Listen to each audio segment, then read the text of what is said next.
Hey everybody, I'm Captain Foley. I am Commander, the one and only Commander Cookins. There's more than one of them. Look, don't tell about the clones, okay? It'll ruin everything. Sorry. There's not even cloning in this episode. There's no, it's not even No. it's not an internal joke. No. Hi, Stuart. Hi. What are we doing today? Well, this is Fleetyards Mission Briefings. Oh, yeah, nice. I wonder what we're doing. And as always with Mission Briefings, we take a ship out of the sci-fi universe, because there's lots of them. There's lots of different franchises. Yep. Take a ship and we look at it in detail, and we kind of give it a first look, first impression, glance at it, show you guys maybe some stuff you hadn't seen or noticed before, and kind of give you a new appreciation for all the hard work that people put into these things. Well, the fact is, a lot of these ships, you watch them in the cinema or DVD, and they go by so quick you don't really look at them. Well, here is your chance to spend 20 minutes to actually look at something and really think it through with us. Today, Stuart, we are travelling to a universe we've sort of already covered. Yes. We're going to the Lost in Space verse, but the reboot, the 1998, and boy, I thought it was later than that. This is an older film now. 1998 redo of Lost in Space, the movie, looking at the Jupiter 2, and this is the first picture. Which is the Jupiter 1. Yeah. It even says J1 on the side. And it looks exactly like the original Jupiter 1. Brilliant nod. Yeah, this was done well. A lot of people give me slack for this, but I really enjoyed the Lost in Space movie. I enjoyed a lot out of it as well. It was quite creative. Yeah. And honestly, the bug at the end gave me a nightmare. And very few things in my life ever give me nightmares. That did. But anyway, this Jupiter 1 is a very nice homage and a great nod to the original one. I know a lot of people hate this movie, especially like Lost in Space fans from the original. Really don't like this movie. I really like it. That's all I have to say. And as we talked about in the first episode on the original version, I'd never seen the original series, so I'm completely unbiased. I'd seen this movie when I was young. I've just seen it again recently. Quite enjoyed it. I think in preparation for this episode, I had to put pieces out. Yeah, I liked a lot of the aspects of it. But if we keep going through the pictures, we'll see it. Very rustic. And yeah, if we go to the next one, yeah, you see it being assembled here. It's scaffolding and crane work, putting it together. Doesn't give away how cool it looks. No, because it's like, wow, that looks exactly like the first one. That's awesome the way they did that. It's going to be very cool. Yeah. You know, to see this thing fly. It's huge though. Look at all those windows. Yeah, absolutely. It is. But no huge. deflector. Yeah, no deflector dish. Other one was a lot smaller. Yeah. But then it launches. It goes straight up. It got a big pillar of flame, which is really cool because look at that bottom of that thing. That's the way it's supposed to be. That's what we use now as a great little nod. And then it gets into the out into space, and the exterior shell breaks off to reveal the Jupiter 2, the new version of the Jupiter, and I think it was a fantastic reveal. Yes. And it still paid homage to the original by having the original there. That's how you do a reboot. That's how you do a remake, in my opinion, and do it right. If you want to change the design of something, that's how you do it. Include the original one in there. Dare we mention the 09 JJ verse? If it had the Kelvin look TOS and then everything else after it not TOS, it would have been fine. Or if they left the Constitution class hanging from Admiral Marcus's office, that scene that they cut out, there's a whole video on that on this channel about talking about that. So yeah, first reaction to this design when you saw it back. Did you see the film in the cinema? I believe so. Don't remember. I remember watching it on VHS quite a bit because I did like it. What did you think? I had a lot of the toys too. Oh, nice. And what did you think of the design?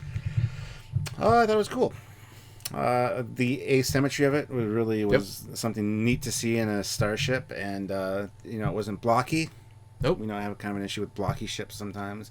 This was very nice and rounded, very nice and smooth, and looked really cool. Really funky new design. It's always felt very advanced. Yeah. It's very small, comparative. It can do a lot of things, but it has lovely curves, a lot of functionality, very fast, very maneuverable. It doesn't necessarily represent the most efficient sort of travel ship. Like, take a whole family, just one family, to go... It's an odd ship for that purpose, but as a hero ship, I wish they'd done more movies, because it looks beautiful in flight. And this is again, time and CG and physical models are both being used, and so this is a physical, practical miniature, and it's a beautiful miniature, and they get some really nice close-ups, and they also thought it through. Well, I've subdivided a lot of shots into little details. But if we go to the next picture, Stuart, what do we have? We have the back / the bottom. Look at all that detail. And it's nice detail. I love the hexagonal detailing there on the hull. Like heat shield, isn't it? Yeah. Yeah, actually. A lower thruster engine of some sort, and then some bigger, like the rear ones at the back. I mean... A landing leg, I think, as well. Yeah. Yeah, a lot of nice little details. Not too much Yeah. agreeably heavy. Just what is needed for an actual ship. I mean, And nice little self-illumination Jupiter 2. yes. It's lovely, yeah. Yeah. There's a lot of pictures, so we'll probably sort of go through them. Yeah. 2 seconds later. Yeah, the engines fire up, and you see all the engines and all the thrusters back there. Never really realized there were so many. Yeah. That's one thing we love about the show is that actually looking at the ships, you just really see things that, as you said, I mean, they show up on screen for like a minute, maybe less, and you don't even realize all the detail that was put into them. So. And you can absolutely miss things. I went through this film with a tooth comb. I like how, they have lots of little... I mean, this is not using chemical propulsion. It's using some sort of ionized gas or impulse, for lack of a better word. But I like how many different little ports there are to exude a lot of LED lights for the miniature. But yeah, it looks very, very fast. That many engines. No. Next shot is it 3/4 view, kind of speeding along. I love that. I love the asymmetry on the top there. The fact that the command module is kind of offset, and there's another part at the back. I assume engine room? Because that's a big ass room, is engine room. Yeah, I would assume so. Because I've never thought about the ship to analyse it like that. No. So we're going to this episode. Yeah. And it's not super big based on the windows and stuff, which is what we want, because the Jupiter 1 in the original series was very small. Yep. But, yeah. And if you note, there's also... The only greeblies really on the outside of the hull connect what looks like the exterior of the command module with the engine, what we consume as engine room. So functionally speaking, that could be like the secondary or even primary junctions for power or such. Mm-hmm. And we'll talk about the hyperdrive in a little bit. But yeah, it's very, very simple. But just having these like clamps on top of the whatever the second dome is, little things like that actually work very, very well. Mm-hmm. Ooh. Next shot, it's flown by the camera. You get to see the rear of that back module at the top. How pretty is that? It's like an egg, though. Yeah. It's like or a spoon. The doctor's mobile emitter. A little bit, yeah. Anyway. There's a lot more detail on the back, though. I didn't realise there were 3 sub-balls, sub-domes. Yeah. Yeah, lots of detailing, lots of things. I think that a lot of thought was put into this and never really explored, which is unfortunate. No. I don't know. I want to know more. Ooh, look at surface detailing. And window scale. Yeah. Huh. Yeah. And you get to see some of the hull texturing there as well, some of the plating. It's kind of... It's not very noticeable. It's very subtle. Yeah. I do like the markings on it, the blue. It's very reminiscent of like the Star Trek movie era. Kind of the blues on the grays, which I like. It's cool, but it's also white and creamy at the same time, so it's kind of like you get those contrasts. Yeah. And again, if that's the window scale, you can see people in there. Oh, you can, but that's a very, very large room though. So I'm thinking the rim is 3 decks, 2 decks, and then obviously the main room is huge. We'll get into that in a minute. Yeah. Cool. Oh, there's a close-up of the window detailing there. You can see the chairs inside. You can see a person. So you do get a good sense of scale with those windows. You can see the texture on the CG model, because you can literally see the texture on the CG. Yeah, this was before CG was really coming into its own. So now we tend to talk about this, and I tend to bring it up because we are well known for not liking the window, as seen in the 2009 and after J.J. Abrams films. Because in it's a misconception, by the way. We love windows, just not in Star Trek. Contextually, they don't fit in Star Trek as much. If you explain them or have shielding, that's fine. I mean, shuttles have windows, but why do windows work for this, or do they work? They work because of the scaling of the ship. Plus, there's also a shield that goes over the windows to protect them in case of re-entry or asteroid, whatever. Yeah. So it's perfectly fine to have windows. It makes sense to have windows. As humans, we're used to windows in our houses, in our cars. Yeah. Of course, we'd have them in our spaceships, as long as it's not glass per se. It's transparent steel or transparent aluminum, pick your franchise. Or a material that lights two-way mirror that can be one side transparent, one side not. Yeah. And if you just give us reasons, I think we're fine with it as a concept. It's just when you go into a universe where that's not the way it's done. That's not the norm, yeah. Again, explain it, that's fine. But yeah, having in the first picture we saw the armour on the window. Very, very large windows though. You can tell that they want to be able to see everything. They want to be able to enjoy the majesty of space. But As would I if I was in space. yeah, but not necessarily lost in space. You'd be more focused on getting home. But I wouldn't get lost. you that go drive, right? Yeah, I wouldn't let my wife drive. We don't have any female viewers. We're fine. We're But we fine. love- Everybody's like, yeah, thinking about their wives. Hee hee. I think we got 2% female viewers on our analytics. So We love, sorry, we guys. love ladies. Ladies are the best. We do, yeah. Like literally the best. Next up, we got a shot from the inside.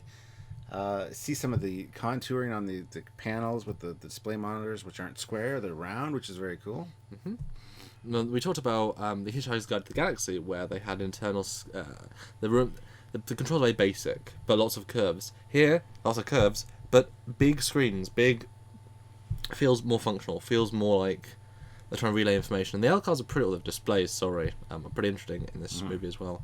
Although bad casting for this guy, though. I think he's very Yeah, I flat. liked all the casting. I think they could have done better. I think if they wanted, it was certainly a strong man, but it wasn't. He's a dad character. I like it. Yeah. I'm fine with it. I like the costumes too, the uniforms, the stasis suits. Yeah, very very skin tight. Works with some of the people, less with the others. We love ladies. No, it's great. I looked through all these shots to try and pick out. You wouldn't think there's a full wide shot of the bridge, but there is this one shot within slow motion. So this is the bridge. What do you think? It's very round. It's very round. There's like no right angles. There's no straight edges. It's all very round, contoured, curved. Very classic sci-fi, like, oh, it's the future. Which kind of what Lost in Space was originally. Yeah. Lots of contours. Or kind of Men in Blacky as well. Yeah. Also very Star Wars vibe. A lot of the Star Wars ships have kind of this rounded kind of look. That's interesting. Big room, though. I mean, there's sort of a reason why it's so big, because there's a button on the top, and we'll talk about that in a minute. Very odd design reason. I guess they wanted it fresh air, but for a crew of 7, it's somewhat excessive. But it's cool though. I mean, lots of things going on, lots of panels, and in a middle bit which has some holograms, lots of tech going on. It's nice. I mean, it's a nice room. It feels like a retro sci-fi room. Yeah. It's not what you do now. That's not a bad thing by any means. It does work, I think. Ooh. Next one's the main dashboard. Yes. Console, instrument cluster. I'm skipping right to the end of the movie here, but guess what? That's when they showed it. I watched most of the movie for this. What do you think? Because it's not what I thought it was going to look like. It's very, very interestingly designed. It's not really designed for Use? Yeah, utilitarian purposes here. It's more of like for aesthetics, like looking cool. Yeah. Which is a shame because you want that information to be easily, readable, and you need to be able to know what you're doing really quickly. This seems very odd for that. This seems kind of like a luxury liner kind of thing where it doesn't matter. I don't know. It's odd. Yeah, I mean, obviously, the best example, although they do have controls, the father does. Into the chair kind of thing. And there are different chairs as well for the pilot and for the, navigator or whatnot. Yeah. But it's interesting how they've each got a monitor, cool. Each got a control line of interfaces, I guess, but also one that's further back on the dashboard. You've got to get out your seat and touch. I don't know what it would be. To be fair, in the movie, though, we never got a sense, correct me if I'm wrong, that anyone else in the crew was meant to do anything with the ship. That only only Joey was meant to do anything to pilot the ship. That's why he was brought on board, with the dad being there to sort of like supervise, but not actively do anything per se. Like the daughters don't do anything specifically. The son obviously isn't there to pilot the ship, so it's kind of like a one-man pilot. Well, that's a serious flaw in their thinking. I think as part of a crew like this, you should, as an astronaut, be trained to do everything of it on that ship. Because situations arise where somebody becomes incapacitated. I mean, guys, they got lost in space. What if Joey dies? No, it's not Joey. No, it's Matt LeBlanc, but he's great as Joey. Yeah. So that's flawed in my opinion, but I mean. But again, they were just meant to hyperspace and get to and then come back. Yeah, it was not meant to be complicated. Yeah. So again, yeah. Oh, reverse shot here. Yes, the stasis pods, I know they're very nice. Look at all the chairs. Lots of very organic curves. Kind of almost H.E. Geiger. Kind of like those sorts of... but I do like the monitors. Yeah. That's fun how many panels there are. Again, not super good use of space, but there's a lot of stuff going on. Yeah, the chairs are really cool too, the design. Lots of curves, like you said. Lots of great curves that look really good. Yeah, and the colours are good too. Yeah. And the stasis pods back there are kind of neat. The way they're, on the bridge module, you can have people... I'd almost want a separate stasis room, but... That's privacy. And we'll go a close-up in a minute. But it's interesting. There's lots of little... I've noticed lots of little ball dome things on the walls. Like a lot of them. Yeah. What could they possibly do? Have a guess. Throw me an educated guess. They're probably like sensors, like for like surveillance cameras almost. They record everything that happens in 3D. And they can play it back in hologram form should they need 3D? to. That's... Okay, no, you weren't telling me, but as soon as you said hologram, that's interesting. Yeah. I was thinking they could be both emitters and sensors. So, for example, if there's a fire, different ones can do different gases, or radiation, they can detect it, or maybe neutralise it. Like, lots of different functions. Not very integrated, but it certainly gives texture to the walls, because the walls are very plain. But again, they put some money into these sets. Yeah. And they clearly thought this would be a franchise film. I'm kind of sad it wasn't. I liked it. I agree. It had a lot of potential. Yeah. Yeah. Ooh. Yes. The pilot controls are cool. Oof. It's very much like one of those Sea-Doo things you have that the scuba divers use. Oh, like yeah. handles, and it's like aerodynamic, and they got that's what it looks like to me. Mm-hmm. And even the thing on the back of the chair is very reminiscent of like War of the Worlds, the Martian machines.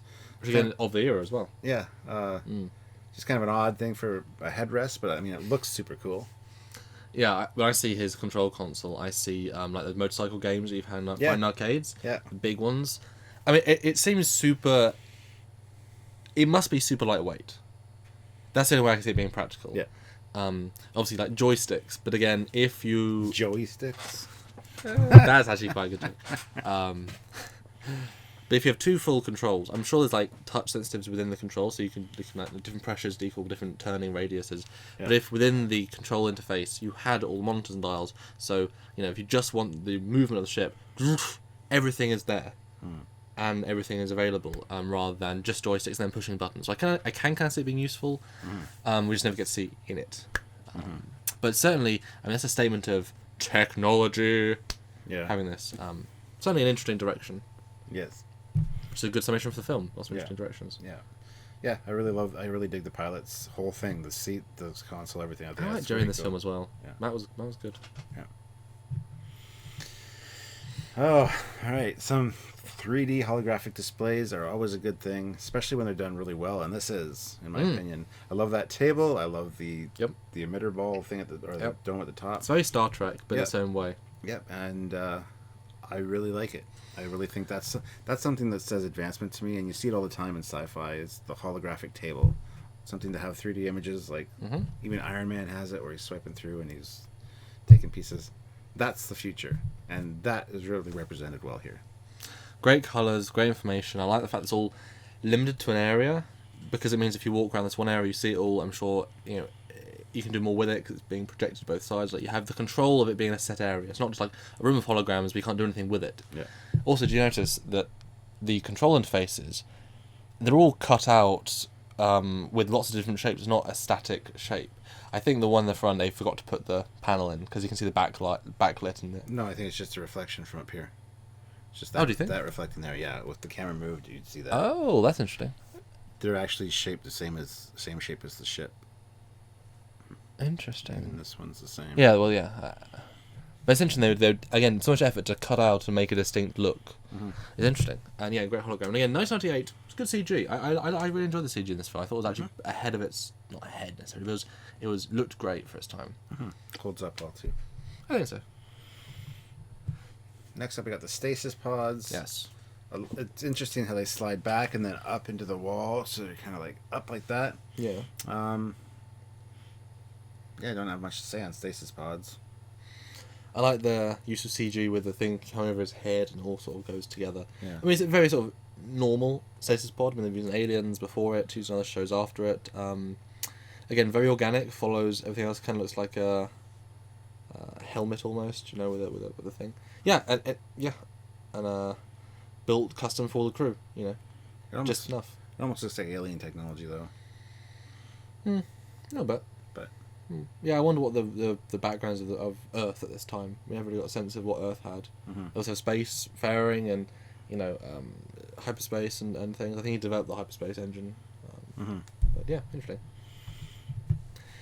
Stuart, this is part of why the room is so big, because he has a chair that goes up into the ceiling. There's a special blocky console here with a key you both have to turn, and that activates the hyperspace.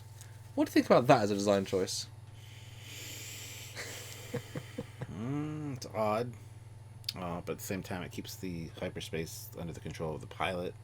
If they need a specific key and maybe a specific DNA recognition software in the chair. Yep. Yeah. So it's kind of a good safety feature. But what a convoluted thing is that? Yeah. Have it in the ceiling. And also you can see how bad it's been painted. Like, but that much light shows it's not as good. Yeah. This always... To write into the script, and then Matt LeBlanc moves up to the ceiling to activate hyperspace, and people reading, why is this in here? Because we need to put a minute in the film. Like, it's such a strange... The movie was a little long, though. It's a little bit. I just want to highlight this, because it's the button that we should not forget. Just moving on right along, so we can forget it.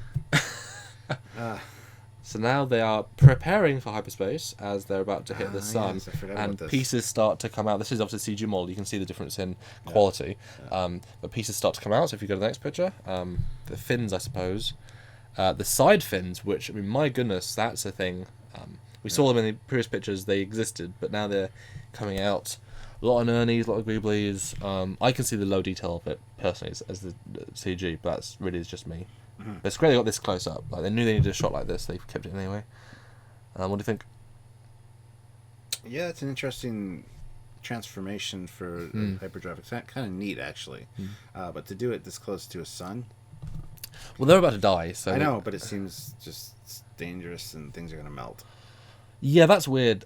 Suns are always so strange with that. Don't they hyperspace through the sun? Yeah. Suns are both amazingly powerful, but also you can skim them really easily. Suns are pretty damn powerful. The next shot has it actually with other pieces extruded. Yeah. An energy field forming. Actually, a lot of the ship does come apart to let this thing happen. It's quite interesting. But it's nice. It feels like the hyperspace is a set process. This is a serious thing that has to happen. It's not just a standard technology. It is the hyperspace engine. Big deal. Yeah. Very cool. And there's the hyperdrive engine. That's what it looks like. Hyperdrive online. Yeah, that's cool. Flux chillin'. Yeah. Wow. It's chilling, but there's no capaciting. Missed opportunity. Next picture, Stuart. Just showing you what the hyperdrive looks like. There's it in reality, and I do think this must be the other big dome, because this is a big room. Yeah, I would say so. And it's kind of fun though to have a dedicated. Again, its form follows function. Mm-hmm. It needed it, but it added to the form actually. Yeah. And again, very sort of generic-y but classic-looking sci-fi engine, warp core-esque, but not really. And obviously they built the set because they used it at the end of the movie a lot. But again, weird to have such scales where they're not needed. I guess it's also because of Smith at the end. He's so big. If the set was normal size, he couldn't walk around. So that's probably also a reason. Yeah. But it's very reminiscent, like the Star Trek engineering room. Yeah. With a warp core in the middle. Absolutely. And also, if you look, there's a top ring of blue with pylon-y bits, very similar to the holographic table in the middle as well. Mm-hmm. Visually links to that. Yeah. Weapons. Oh, the weapons. This is like a missile. Yes, and it fires from these little tube things over there. And in the movie, reasonably effective. It's interesting how they've hyperspace to have missiles. No energy weapons, apparently. But this is another great shot. You can see the beautiful detail of why I'm assuming we'll see later on. There's a picture of it, I don't know if it's the front, is the docking bay. And again, great detail. Pod bay doors, how? Pod bay doors, how. And you can see actually inside the windows now, you can see some slight detail, which is nice. And lots of lights. Because I do remember later in the film, they do put lights, to illuminate them going through the planet's core. So also a lot of spotlights. And earlier on as well. But beautiful detailing for the beautifully painted. Yeah. The model. There we get another shot of the detailing on the hull. What is this going on? That's the here? Proteus, and we have another episode of that coming out. Gotcha. But look at they've got a nice little link to the Aztec pattern. Not much to say on that one. So next, these are like the air brakes. Yes, planet re-entry. Yeah. So a lot of things, like if everything that was meant to come out of the ship came out, that's a lot of pieces. It's like a Swiss Army knife of ships. Yeah, absolutely. And again, it shows form follows function. They needed these things, they incorporated into the design. But this shot, you can see all the different piping, which sort of defies the advancement that we see the rest of the film, or the rest of the ship. It has so much piping. But I'm totally fine with that. But this is a different model, you can tell, because of the extra detail. Yeah. And I love the detailing on this. So. Hey, it's Voyager. Yeah, it crashes pretty well. It can survive, though. Well, round shapes are strong. Look at an egg. Look at an egg. Yeah. That's what they thought. Yep. Next. Landing leg. And also some scale, I guess. Landing leg as well. Yeah. The bottom of the ship, as they were leaving, I thought was interesting. What is that? Because that's a lot of grilling. Doesn't really look like... That's a visual tie into the Jupiter one from the original series, because that's what the bottom looked like of the UFO shape. What it is, I don't know. It could just be planetary landing aid. I don't know. Things. It's roughly, but I don't think identically, where the ball is for the engine. So maybe that's like trying to represent the grilling on the floor, or vents for some energy. So it just vents straight down. Roughly in the right place. Don't know. Looks cool though. It's a nice tie-in. And this is the last picture, and again another great. Yeah, it shows where the engine room is. So again, another great shot of the ship. A lot of interesting detail. Very much an egg ship. But Stuart, give us your closing thoughts on the Jupiter 2 from the 1998 Lost in Space remake. We looked at the first one. This is the second one. As I've said since I first saw this movie, I love it. It's kind of one of my guilty pleasure movies. A lot of people hate it. I really like it. The ship is very cool. Interesting design. Yep. Not your typical spaceship. A lot of thought was put into this. A lot of unique personality and character was put in this ship, and I really appreciate that. I wish we had seen it more. I wish we could see it more. I want a model of it. I think that'd be cool. Oh, I would love a physical and a 3D of both. Yeah. And it's not a redesign. It's not a retro version of the Jupiter one, but that was incorporated in the launch vehicle for this one, which was very neat. A very neat homage, kind of like the original series of Lost in Space, giving birth to the new iteration. I thought it was very symbolic and awesome that way. So this I really appreciate. I love it, and good job, guys, whoever designed it. I think they did a fantastic job. And if you're watching, come on Fleetyards, I'd love to talk to you about it. Please do. Yes. Let us know. Yeah, and I certainly think though that it keeps the UFO in a sense feel, because it's those sorts of shapes. It has some linking visual language, but it is its own entity. And I think I've not seen a ship like this before. Really, I think this is still quite a unique ship in terms of. I mean, Al-Kesh is quite similar from Stargate. That's probably the closest, but not of the same visual aesthetics. For how many circular shapes.